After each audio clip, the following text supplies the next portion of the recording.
من السهل جدا ان انت تشيل كرومة ناعمة زي كده في المونتاج، ولكن من الصعب ان انت تشيل كرومة زي كده فيها تعرجات او كرمشة. ازاي تشيل اي كرومة بالمونتاج؟ ده هيكون موضوع حلقتنا النهاردة. يلا بينا نبدأ.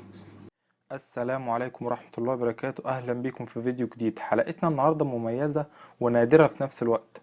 طبعا احنا كنا عملنا فيديو قبل كده كان تقريبا بعنوان تعلم المونتاج في اقل من نصف ساعة، ولكن اكيد مش بكل تريكاته لحد ما تكون محترف. فعشان كده هنعمل ان شاء الله فيديوهات بشكل مستمر عن تعلم كل تريكات المونتاج اللي هتخليك ان شاء الله بتشتغل بشكل احترافي. طبعا البرنامج اللي بنشتغل عليه هو VSDC، وبنشتغل على النسخة المجانية بالكامل بدون اي علامات مائية. هتلاقي فيديو شرحه بالكامل ان شاء الله في وصف الفيديو. ولو في اي حد عنده اي استفسار او في حاجة عايز يعملها بالمونتاج يكتب لنا في التعليقات، ولو الموضوع مستاهل هنحاول ان شاء الله نعمل عليها حلقة مخصوص. ودلوقتي هنجيب الفيديوهات اللي احنا هنشتغل عليها.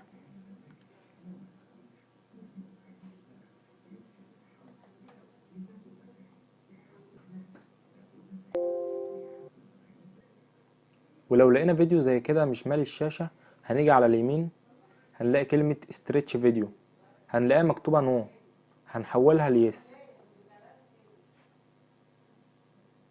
كده الفيديو ملا الشاشة معانا، وهنعمل بقية الفيديوهات بنفس الطريقة.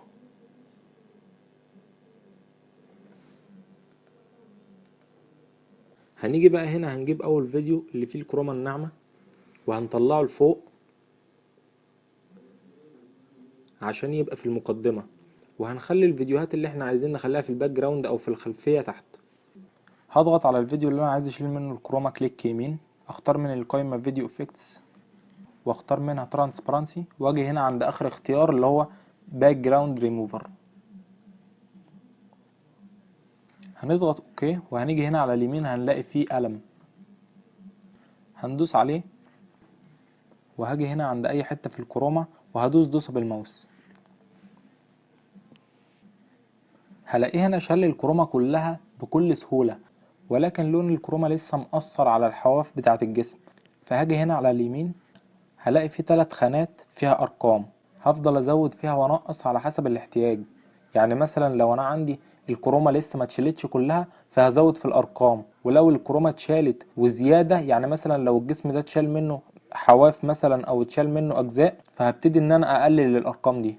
فانا هنا الكرومة اتشالت ولكن لسه سايبة اثر من اللون بتاعها، فهزود هنا الارقام شوية لحد ما تظبط.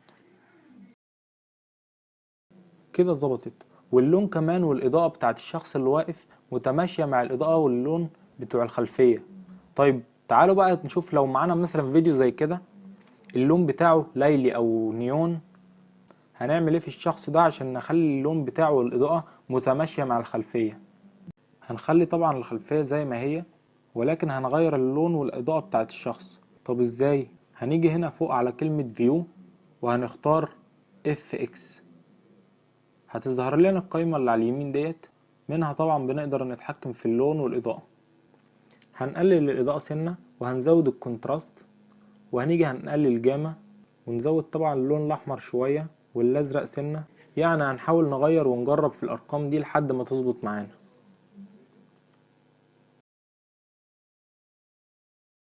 كده الألوان اتظبطت مع بعض. طيب لو انا بعمل الفيديو ده مثلا لليوتيوب وعايز اجيب العلامات بتاعت اللايك والشير والسبسكرايب، طبعا انت بتحملها جاهزه بالكرومه بتاعتها، ولكن بتشيل الكرومه عن طريق البرنامج بتاع المونتاج. فهنيجي هنا هنجيبها وهنخليها في المقدمه برضو، وهنشيل منها الكرومه بنفس الطريقه، ولكن هنصغرها شويه. ولكن انا هنا بعد ما عملتها لقيتها باهته شويه، فعايز ازود الحديه بتاعتها او اخليها حاده شويه عشان تبقى ظاهره للمشاهد. هاجي هنا هدوس عليها، وهاجي هنا على اليمين نفس المكان اللي احنا غيرنا منه الالوان للفيديو اللي فات، هلاقي هنا كلمة شاربن، هزود واحدة واحدة لحد ما تظبط معايا. طيب كده تمام وكل ده سهل. عايزين بقى نخش على الصعب. معانا دلوقتي فيديو فيه كرومة كلها تعرجات وكرمشة والالوان بتاعتها متغيرة ومش كلها لون واحد. عايزين بقى نشيل كل ده في المونتاج. هنخش دلوقتي نجيب الفيديو ونشوف مع بعض.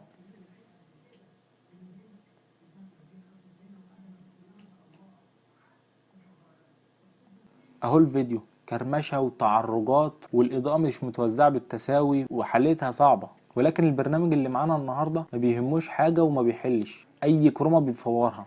هنجيب له الاول خلفية مناسبة ونحطها تحت،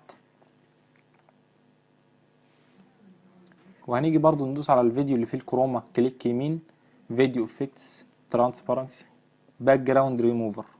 خلاص حفظنا. وهنيجي برضو نفس الكلام على القلم اللي على اليمين، وهنيجي هنا على الكروما هنقف على اكتر حتة فيها اضاءة وندوس.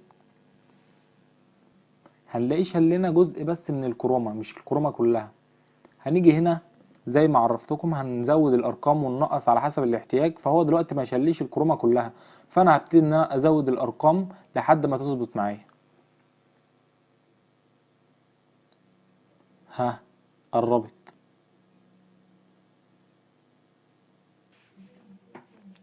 اهي كده الكروما اتشالت كلها، ولكن هنشغل برضو الفيديو عشان نتأكد. فعلا في لسه اجزاء لسه ما اتشالتش. هنوقف الفيديو تاني وهنرجع نزود في الارقام لحد ما تظبط معانا على الاخر.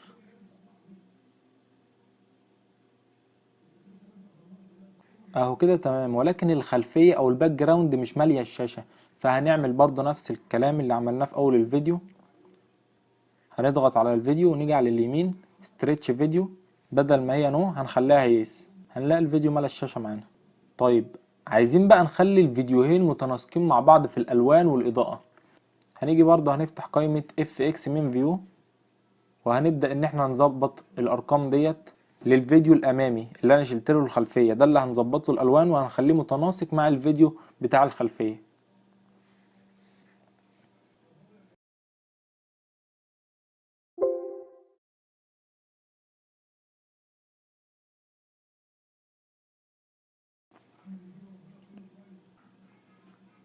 كده الالوان اتظبطت وبقى الفيديوهين يعتبر متناسقين. طيب احنا دلوقتي اشتغلنا على فيديوهات اساسية كاملة مالية الشاشة، ازاي نشيلها الباك جراوند او الكروما. طيب لو مثلا معايا فيديو عايز اشيل جزء بس معين منه واحط فيديو تاني او صورة زي الفيديو ده كده، عايز اغير بس اللون بتاع الشاشة، اخلي مكانها مثلا صورة او فيديو، نفس الطريقة ونفس الحكاية. هاجي برضو على الفيديو وهدوس كليك يمين، اختار برضو فيديو افكتس، ترانسبارنسي، باك جراوند ريموفر. وطبعا هخلي الباك جراوند او الخلفية اللي انا عايز احطها تحتيها او في الخلف، وهظبطها على المقاس بالظبط. وهاجي هنا على اليمين هفضل اظبط في الارقام لحد ما تظبط معايا.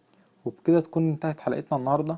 لو استفدت من الفيديو اعمل لايك، ولو انت مهتم بهذا المجال او مجال التصوير وتصوير الفيديوهات وانشاء المحتوى اعمل سبسكرايب. طيبة ومطابة يومكم، والسلام عليكم ورحمة الله وبركاته.